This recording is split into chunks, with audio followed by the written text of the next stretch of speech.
Hello दोस्तों, कैसे हो आप सब। स्वागत है आपका मेरे पॉडकास्ट चैनल में। तो चलो बिना किसी देरी के करते हैं कहानी शुरू।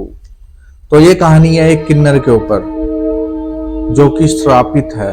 तो कहानी ऐसी है कि गांव कैलाशपुर की गलियां रात में सुनसान हो जाया करती थी। लोग सूरज ढलने से पहले ही अपने घरों में दुबक जाते थे क्योंकि एक अजीब डर पूरे गांव में फैला हुआ था। कहा जाता था कि एक पुराने खंडर में किन्नर भूत का साया है जो हर अमावस्या को गांव में दिखाई देता है। यह कहानी की शुरुआत हुई 20 साल पहले, जब चंदा इसी गांव में रहा करती थी।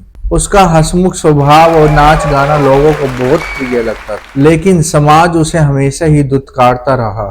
एक दिन गांव के दबंगों ने उसे अपशकुनी कहकर भरी सभा में बेइज्जत किया और गांव से निकल गई। चंदा ने रोते हुए कहा, एक दिन मेरी आह तुम्हें बर्बाद कर देगी। उसी रात उसकी लाश गांव के पेड़ से लटकी हुई दिखाई दी। किसी को भी यह नहीं पता चल पाया कि उसने आत्महत्या की थी या किसी ने उसका मर्डर किया था, लेकिन तभी से हर अमावस्या को उसकी परछाई गांव में देखी जाने लगी। अभी एक गांव का एक नौजवान अजय है जिसको इस अंधविश्वास पर विश्वास नहीं हो रहा। उसने तय किया कि वह इस अंधविश्वास से पर्दा हटा के रहेगा। अमावस्या की रात अजय और उसके दोस्त उस खंडर में पहुंचे। वहां चारों ओर सन्नाटा था, सिर्फ हवा की सरसराहट और किसी के चलने की हल्की हल्की आवाजें। अचानक उसके सामने एक छायामयी आकृति प्रकट हुई, एक किन्नर की आत्मा जिसने लाल जोड़ा पहना हुआ था। आंखों से खून टपक रहा था और होठों पे एक अजीब सी मुस्कान थी। अजय डर के मारे कांप गया, लेकिन उसने हिम्मत जुटाई और उससे पूछा कि तुम कौन हो। मैं चंदा हूँ, लेकिन तुम्हें कोई नुकसान नहीं पहुंचाना चाहती। अजय और उसके दोस्तों को झटका लगा। अगर यह आत्मा इतनी खतरनाक नहीं है तो उसके नाम से गांव के लोगों में डर क्यों फैलाया हुआ है। चंदा की आत्मा ने कहा,